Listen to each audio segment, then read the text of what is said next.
My name is Jason Trumbauer, and I'm the Chief of Police at Florida State University. All Florida State University classes in business operations on the main campus in Tallahassee are canceled through Friday, April 18th.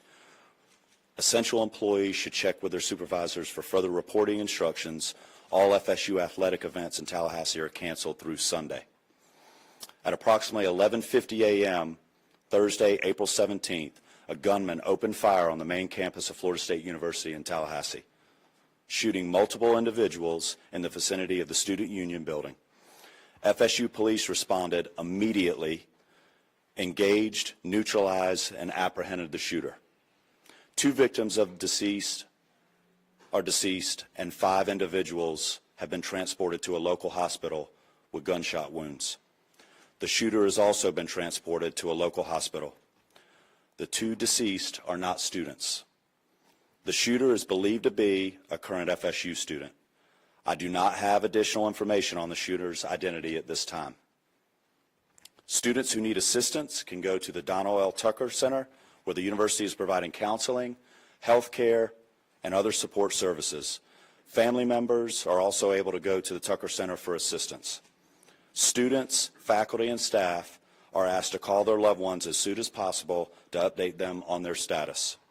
The student union and the surrounding area is still considered an active crime scene. Individuals should avoid the area. Students should not return to the student union to retrieve personal property at this time. Students may return to their residence halls, but they should otherwise stay indoors on main campus to allow first responders and university staff to do their jobs and respond to those needing assistance. Students may depart campus for the weekend. All classes have been canceled through Friday.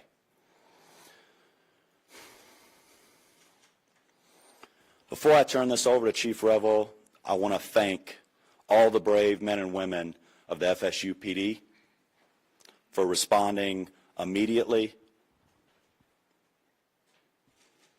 to the scene. I also want to thank the responding agencies who have provided assistance to FSU today big time, including the Tallahassee Police Department, the Leon County Sheriff's Office, the Florida Highway Patrol, Leon County Emergency Medical Services, FDLE, and all other responding agencies today. We really appreciate your support. That's all the information I have at this time. We'll have additional update for you later today. Chief Revel. Good afternoon. I am Chief Revel with the Tallahassee Police Department. As the shooting occurred today, our officers, as well as every single other officer in this city and county, responded immediately to this scene. Once on scene and once we began working through what was occurring and what we were working, in consultation with FSU, Tallahassee Police Department was asked to take lead on this. So we will be the lead for this investigation in both the officer involved shooting portion of this as well as the homicide portion of this.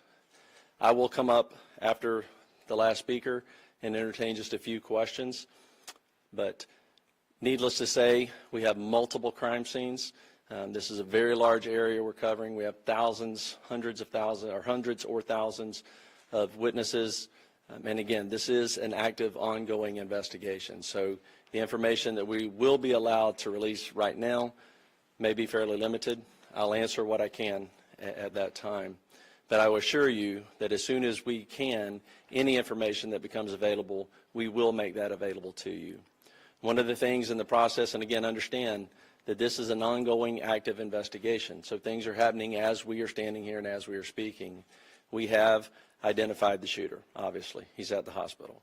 So with more on that, I'm going to allow the sheriff to come up and speak on that portion of it. Thank you, Chief. As Chief Revel indicated, I'm Walt McNeil, Leon County Sheriff. First and foremost, let me express our gratitude to the responding law enforcement agencies in this community. Our citizens should feel some degree of comfort knowing that your law enforcement agencies are going to respond and do exactly what we did in this case, that is bring the offender to justice and to make sure that we do what we can to make sure we lock him or her up. Let me say to you This is obviously a heinous crime. Our deepest condolences go out to the FSU family, the families of the students who are here, and we understand that you all have been devastated because of this person's actions. The question as it relates to who is the shooter is 20-year-old Phoenix Eichner, and he's the son of a Leon County Sheriff deputy. Our Deputy Eichner, has been with the Leon County Sheriff's Office for over 18 years. She has a tremendous job that she's done. Her service to this community has been exceptional. Unfortunately, her son had access to one of her weapons, and that was one of the weapons that was found at the scene. And we will continue that investigation into how that weapon was used and what other weapons perhaps he may have had access to. The alleged shooter was also a long-standing member of the Leon County Sheriff's Office Citizen Advisory or Youth Advisory Council. So he has been steeped in the Leon County Sheriff's Office family, engaged in a number of training programs that we have. So it's not a surprise to us that he had access to weapons.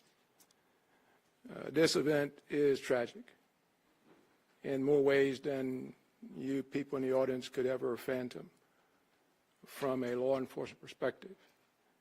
But I will tell you this, we will make sure that we do everything we can to prosecute and make sure that we send a message to folks that this will never be tolerated here in Leon County, and I dare say across this state and across this nation.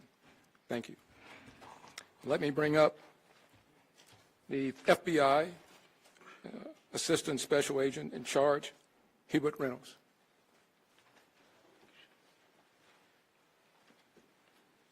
Good afternoon. My name is Hubert Reynolds, and I'm the Acting Special Agent in charge of the Jacksonville Field Office.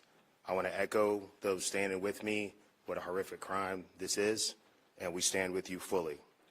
We have an office here in Tallahassee, and we are fully engaged with providing any resources that we can bring to bear to help with this investigation moving forward.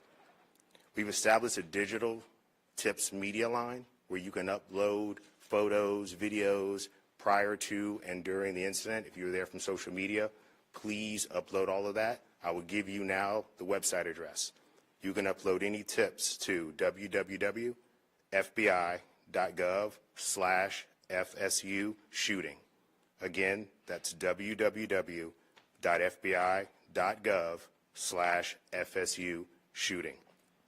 I want to assure you that we are going to bring every available resource to be able to help the community and the local people here. Thank you.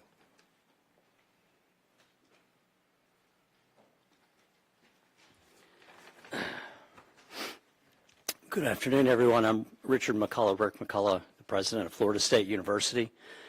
This is a tragic day for Florida State University. We're absolutely heartbroken by the violence that occurred on our campus earlier today. 2 have died. 5 other innocents are being treated for their injuries. We're working to support the victims, their families, and everyone affected by this traumatic event. I just returned from the hospital. The First Lady and I met some of our students who were the victims. Our hearts go out to our students and the victims of this terrible tragedy. I have to say that our law enforcement, our FSU police officers, are absolute heroes in this regard. The call went out, someone called it in, and immediately they responded to the scene and immediately neutralized the suspect and prevented this from being a bigger tragedy. I want to thank them so much for what they do to try to keep our students safe. I want to thank all the law enforcement partners, FSU Police, Tallahassee Police, Leon County Sheriff's Department, Florida Highway Patrol, and the Florida Department of Law Enforcement, and all other responding agencies for their rapid and courageous response. I want to thank everybody that came out to visit with the students and to help us and to be here today for this press conference. And I appreciate so much the support that you're all providing to our university and to our students. We're fully cooperating with the investigation, and we defer to law enforcement as they continue their work. I'd also like to thank all the healthcare providers at Tallahassee Memorial Hospital.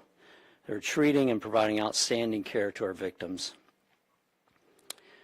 Right now, our top priority is safety and well-being for all the people and our campus. As it was said, classes are canceled.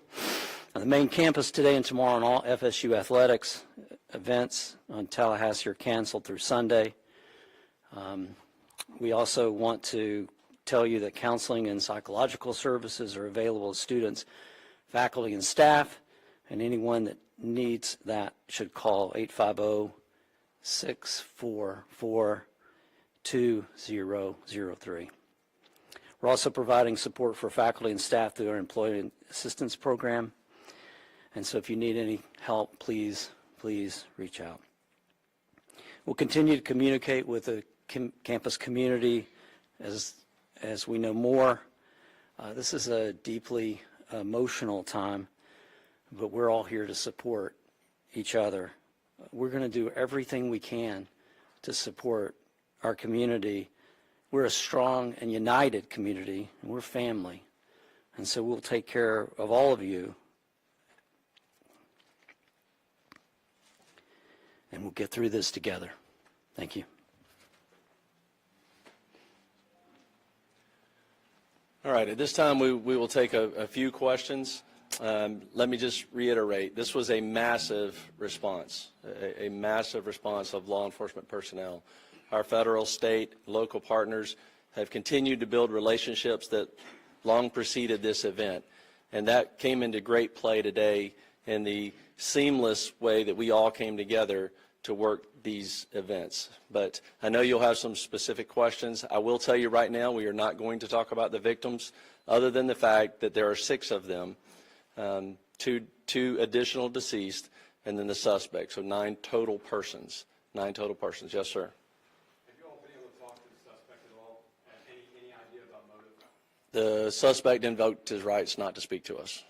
Chief, do we know if the weapon that was used was his parents' service weapon? And if so, what are the rules around storing service weapons? Right. No, that's a good question. This weapon was a weapon that the deputy previously used.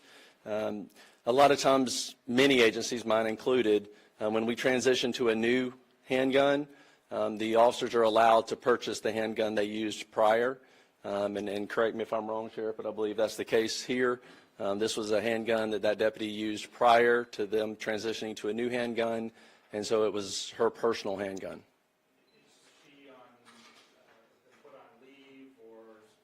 The sheriff would have to speak to that. We will do a thorough investigation to look at all aspects of it. There's no cause right now that we're aware of that would require her to be placed on any kind of suspension or otherwise. Yes, ma'am. We've been hearing stuff that it was a deputy who was a school resource officer. Is that true? That is correct.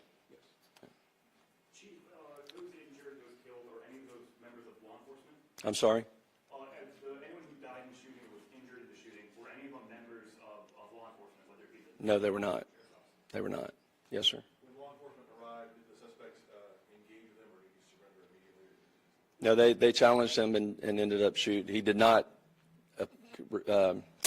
comply with commands and was shot. Did he fire officers? I do not believe he fired at officers. We've heard that Phoenix may be autistic. Are you able to confirm that detail? I do not have that detail.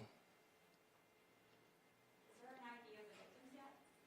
I'm sorry? An ID of the victims? We're not releasing any of the victim information at this time. Was the officer aware of any behavioral conditions or concerns or threats prior to this incident? We were not.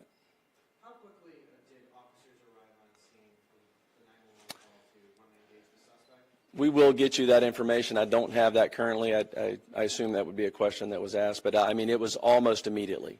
That FSU, obviously this is their campus, and and they patrol it very well. So they were on scene almost immediately, engaged almost immediately, and then everyone else, again, was a massive, very quick response. I know you said that the two deceased were not students. Do we know of those 5 that were injured or any of them students? Again, we're not releasing any information on the students on the victims at this point. Specifically, what firearm did he use? I'm sorry? What kind of firearm was he using? It was a handgun. What kind of handgun? I don't know what type of handgun that was. It was probably a 40. I don't know. Yeah. Chief, I heard reported that a shotgun was also recovered on campus. Was that used in the shooting? We do know that he had a shotgun with him. We have not confirmed anyone was shot with a shotgun at this point. But again, that could change again, there are hundreds and hundreds of witnesses, and as we piece all of this back together, information will come to light that we may not have at this point. So I do not believe so at this point. We'll take one more question. Will body cam footage, radio dispatch, or any logs be released in the near future? I'm sorry, say again. Will there be any body cam footage or radio dispatch logs or incident reports being released anytime soon? We will work with the state attorney's office, which we always do, in pulling together all the information, all the investigative evidence from this case, and in collaboration with State Attorney Campbell, we will make that determination. Obviously, after the case is over, we will certainly, it all becomes available at that point. But as to what we can and will release at that point, like I said before, we're very open, transparent on these things. Again, the officers did an incredible job. But again, some of this is very horrific. This is a horrific incident. And so we will, again, collaborate with the state attorney's office and determine which of that evidence could be released or will not be released. But again, I will let you know that as soon as we make that determination. So thank you all very much. Appreciate you being here. And just let me reiterate what's already been said. The collaboration between all of the agencies, the federal, the state, the local, all of our first responders, our EMS personnel, our fire department, again, just a massive response, immediate treatment to the victims that were there, the transport of them. Again, it was a very seamless response to this tragedy. And that goes to the training that we all do repeatedly, individually as agencies and together. The incident command came together very, very quickly. And again, I could not be more proud of the response and more horrified at the act. So thank you very much. Can you please just real quick verify again one more time the number of people injured and dead? Our number was 8. I heard you say 9. Sure. Total number of 9. That includes the suspect. So there are 6 victims that are injured, 2 victims that are dead, and 1 suspect. And that's, let me just reiterate this because I'm not sure we said this. We have no reason to believe at this point that he did not act alone. So there is no further threat to our community at this point. So thank you very much.